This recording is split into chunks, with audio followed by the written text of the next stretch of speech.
নমস্কার। সনাতন ধর্মকথা চ্যানেলে আপনাদের সবাইকে স্বাগত। আজ রামায়ণের অযোধ্যাকাণ্ডের 22তম পর্ব শুরু করব। 33 কোটি দেবদেবী, ব্রহ্মা বিষ্ণু মহেশ্বর, সর্বকালের সর্বসৃষ্টি, পিতা মাতা গুরু সবাইকে প্রণাম জানিয়ে এই পাঠ শুরু করছি। মন্ত্রী সুমন্ত্র অযোধ্যায় ফিরে এসেছেন। সকল রানী এবং নগরবাসীরা রাম, লক্ষ্মণ এবং সীতার কুশল বার্তা জানতে চাইলেন। মন্ত্রী কোনো কিছুই বলতে পারলেন না। দুঃখে বিবশ হয়ে রাজা দশরথের কাছে এলেন। রাজা দশরথ শোকে মুহ্যমান হয়ে মাটিতে পড়েছিলেন। মন্ত্রী সুমন্ত্র রাজাকে প্রণাম করে পাশে বসলেন। রাজা দশরথ মন্ত্রীকে দেখে বললেন, সুমন্ত্র, বলো রাম কোথায়? তারপর রাজা সুমন্ত্রকে জড়িয়ে ধরে কাঁদতে লাগলেন, যেন ডুবন্ত কোনো মানুষ কিছু একটা অবলম্বন পেল। মন্ত্রীকে পাশে বসিয়ে অশ্রুপূর্ণ চোখে রাজা জিজ্ঞেস করলেন, হে সখা, রামের কুশল বার্তা আমাকে শোনাও। রাম, লক্ষ্মণ আর সীতা কোথায় আছে? তুমি কি তাদের ফিরিয়ে নিয়ে এসেছো, নাকি তারা সবাই বনে চলে গেছে? এ কথা শুনে মন্ত্রীর চোখ জলে ভরে গেল। শোকে আকুল হয়ে রাজা আবার প্রশ্ন করলেন, সীতা, রাম আর লক্ষ্মণের কিছু তো সংবাদ বলো। শ্রীরামচন্দ্রের কথা স্মরণ করে রাজা আরও শোক করতে লাগলেন আর বললেন, আমি তাকে রাজ্যাভিষেকের কথা বলে বনবাস দিলাম। এ কথা শুনেও তার আনন্দ হলো, বিন্দুমাত্র বিষাদ হলো না। এমন পুত্রের বিচ্ছেদেও প্রাণ আমার গেল না। আমার মতো পাপী আর সংসারে বোধহয় কেউ নেই। হে সখা, রাম, লক্ষ্মণ আর সীতা যেখানে আছে আমাকেও সেইখানে পৌঁছে দাও। তা নয়তো এখনই আমার প্রাণ যাবে। মহারাজ বারবার মন্ত্রীকে প্রশ্ন করছেন, আমার পুত্রের সংবাদ শোনাও। তুমি শিগগির ব্যবস্থা করো যাতে আমি রাম, লক্ষ্মণ আর সীতার মুখ দেখতে পাই। মন্ত্রী সুমন্ত্র ধৈর্য ভরে কোমলভাবে বললেন, মহারাজ, আপনি সুপণ্ডিত, জ্ঞানী। হে দেব, আপনি ধুরন্ধর বীর এবং সুধীশ্রেষ্ঠ। আপনি সর্বদা সাধুদের সেবা করে এসেছেন।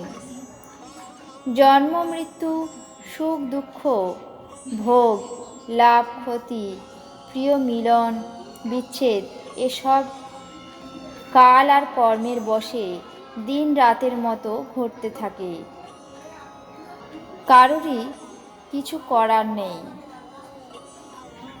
মূর্খেরা সুখে প্রসন্ন হয় আর দুঃখে ক্ষীণ হয়, কিন্তু ধীর ব্যক্তি নিজের মনে দুটোকেই সমান মনে করে। হে সর্বহিতকারী রক্ষক, আপনি বিচার বিবেচনা করে ধৈর্য ধরুন আর শোক ত্যাগ করুন। প্রথম দিনে রাম, লক্ষ্মণ, সীতা তমসা তীরে ছিলেন। দ্বিতীয় দিনে গঙ্গার তীরে বাস করলেন। সীতাকে সাথে নিয়ে দুই ভাই স্নান শেষ করে জল পান করেই কাটালেন। নানাভাবে রাম, লক্ষ্মণ, সীতার কর্মকাণ্ড মন্ত্রী রাজাকে শোনাতে লাগলেন। তারপর রামচন্দ্র আমাকে দেখে মধুর বাক্যে বললেন, হে তাত, পিতাকে আমার প্রণাম দেবেন, আমার হয়ে বারবার তার চরণ কমল স্পর্শ করবেন।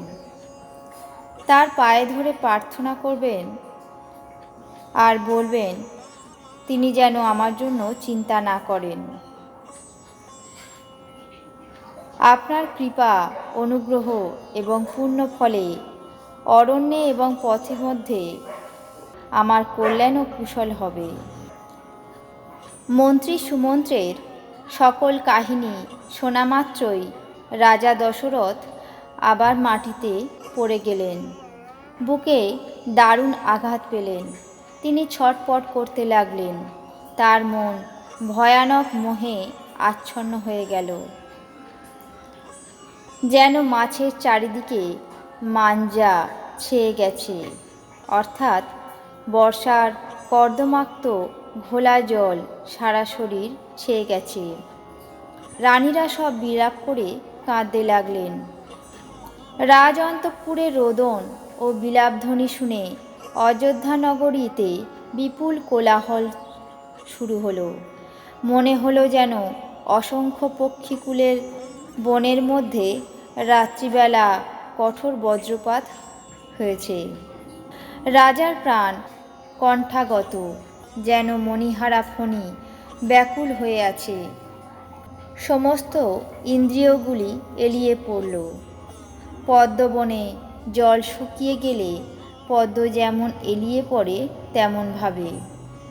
কৌশল্যা দেখলেন যে রাজা দুঃখে কাতর হয়ে পড়েছেন। তিনি বুঝলেন যে রবিকুলের রবি এবার অস্তগামী। তখন রামের জননী অতি কষ্টে ধৈর্য ধারণ করে সময়োচিত কথা বলতে লাগলেন। তিনি বললেন, হে নাথ, মনে মনে বুঝে বিচার করে দেখুন যে রামের বিচ্ছেদ এক অপার সমুদ্র। অযোধ্যা হচ্ছে জাহাজ, আর আপনি সেই জাহাজের কর্ণধার।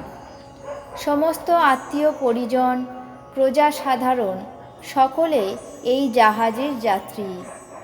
আপনি যদি ধৈর্য ধারণ না করেন তবে এই সমুদ্র পার হবেন কিভাবে? পত্নী কৌশল্যার মিষ্ট কথা শুনে রাজা চোখ খুলে তাকালেন। ধৈর্য ধরে নৃপতি উঠে বসলেন এবং বললেন, সুমন্ত্র, বলো আমার রাম কোথায় আছে?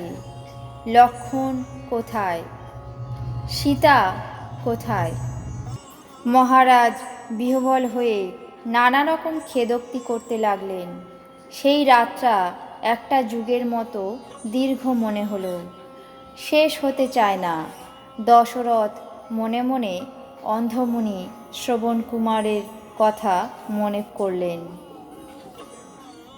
রাজা বারবার হা রাম হা রাম বলে শোক করতে লাগলেন আর বললেন, হে রাম, তোমাকে ছেড়ে আমি যে জীবিত রয়েছি তা অনেক দিন হয়ে গেল। তারপর হা রাম বলতে বলতে শ্রীরামচন্দ্রের বিরহে রাজা দশরথ নিজের দেহত্যাগ করে স্বর্গলোকে চলে গেলেন। দশরথের জীবন ও মৃত্যু সার্থক হল। তার সুযশ সুকীর্তি সকল ব্রহ্মাণ্ডে ছড়িয়ে গেল। জীবিতকালে রামচন্দ্রের চন্দ্রবদন দেখতেন আর রাম বিরহকে নিমিত্ত করে মৃত্যুকে সুন্দর করে তুললেন। আজ রামায়ণের অযোধ্যাকাণ্ডের 22তম পর্ব এখানে শেষ করছি। বাকি অংশ আগামী পর্বে পাঠ করে শোনাব। আপনাদের কেমন লাগলো তা অবশ্যই কমেন্ট বক্সে জানাবেন। চ্যানেলটিকে সাবস্ক্রাইব করবেন, লাইক করবেন, শেয়ার করবেন। ধন্যবাদ।